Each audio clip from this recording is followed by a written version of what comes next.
दोस्तों सबसे पहले आप ये वीडियो देखिए। जिन्हें लगता है कि भारत में बेरोजगारी कोई समस्या नहीं, भाई साहब आप लोग उनसे बहस मत कीजिए। बस ओडिशा के संबलपुर की ये तस्वीर दिखा दीजिए। 5वीं पास की नौकरी के लिए लाइन में यहां पर इंजीनियर से लेकर एमबीए वाला और वो युवा भी खड़े हैं जिन्होंने यूपीएससी की तैयारी की थी। कई यूपीएससी की तैयारी रोक कर यहां आए हैं, ये सोचकर कि आदर्श बाद में पहले पेट भरने के लिए इंतजाम कर।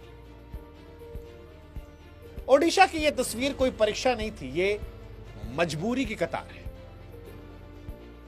कहानी यह है कि 187 होमगार्ड की भर्ती होनी थी। उसमें कहा गया था योग्यता 5वीं पास है, लेकिन 8000 से ज्यादा लोग पहुंचे। हालात ये बन गए कि बैठाने को जगह नहीं थी, फिर एयर स्ट्रिप पर बैठाए गए। एयर स्ट्रिप वो जगह है जहां पर जहाज उतरते हैं और वहां लोग सपनों के साथ बैठे थे और कुछ ही के सपने रुके, बाकी तोड़ गए, क्योंकि ये नौकरी की भीड़ नहीं थी, ये मजबूरी का मेला था। सवाल आज ये नहीं है कि पढ़े लिखे लोग इतनी छोटी नौकरी के लिए क्यों आए। सवाल ये होना चाहिए उनके पास क्या कोई और रास्ता नहीं बचा था।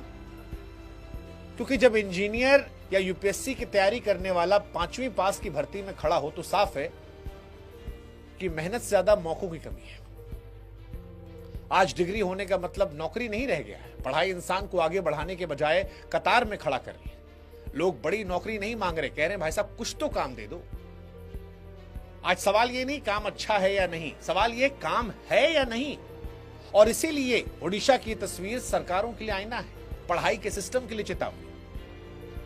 जिस देश में युवाओं को ताकत कहा जाता है, वहां युवा अकेले असहाय बेरोजगार है। युवा बोझ नहीं है, लेकिन युवाओं को बेबस बना दिया गया है।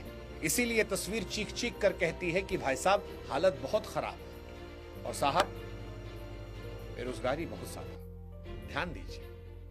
दोस्तों इस वीडियो को देखने के बाद आपको क्या समझ आया मुझे नहीं पता। मुझे एक ही चीज समझ में आया, मैं आपको बताना चाहूंगा। हमारे देश में दोस्तों बेरोजगारी कभी खत्म होने वाला नहीं है। ये उड़ीसा का हाल है दोस्तों। एक छोटी सी जॉब के लिए आप देख सकते हैं कि बड़े बड़े डिग्री और डिप्लोमाधारी लोग वहां पे लाइन लगा के बैठे हुए हैं। दोस्तों सरकार कोई भी आ जाए, चाहे वो बीजेपी का आ जाए, कांग्रेस का आ जाए या फिर कोई भी पार्टी आ जाए, दोस्तों देश में बेरोजगारी कभी खत्म होने वाला नहीं है। बेरोजगारी बढ़ने का 3 सबसे बड़ा कारण मैं आपको बताना चाहूंगा, मुझे समझ में आया। पहला, पॉपुलेशन। भारत में जनसंख्या लगातार बढ़ते जा रही है, जनसंख्या कम नहीं हो रही है, न कभी कम होगा। नंबर 1 रैंक पर है दोस्तों, ये आपको भी अच्छा से पता है। बेरोजगारी बढ़ने का दूसरा सबसे बड़ा कारण है दोस्तों, वो है कंपटीशन। आज से 20 साल 30 साल पहले 8वीं 10वीं 12वीं पढ़े लिखे लोगों को सरकारी जॉब बहुत आसानी से मिल जाया करता था, लेकिन आज के डेट में आप बीए कर लो, बीएससी कर लो, बीकॉम कर लो, एमए कर लो, एमकॉम कर लो, एलएलबी कर लो, बीए एलएलबी कर लो, पॉलिटेक्निक कर लो, इंजीनियरिंग कर लो, यानी सब इकट्ठा कर लीजिए आप। भारत में जितने डिग्री और डिप्लोमा चल रहे सब इकट्ठा कर लो आप। जब तक कंपटीशन एग्जामिनेशन क्वालिफाई नहीं करोगे, आपका कुछ नहीं होने वाला है। कंपटीशन एग्जामिनेशन क्वालिफाई कर भी लिए दोस्तों, तो मैं आपको बताना चाहूंगा हमारे देश में इतने सारे भ्रष्ट अधिकारी बैठे हुए हैं, जब तक आप इनको डोनेशन नहीं दोगे तब तक हिलते नहीं है। तीसरा दोस्तों, बेरोजगारी बढ़ने का तीसरा सबसे बड़ा कारण वह है टेक्नोलॉजी। वैज्ञानिक तकनीक लगातार हमारे देश में बढ़ते जा रही है। आज से 10 साल पहले एक किसान खेती करता था हल और बैल से, आज वही किसान खेती करता है मशीनों के माध्यम से। आज से 10 साल पहले एक नाई बाल काटता था कैंचियों के माध्यम से, लेकिन आज वही नाई बाल काटता है मशीनों के माध्यम से। यानी इंसान का काम कौन करने लगा? मशीन करने लगा।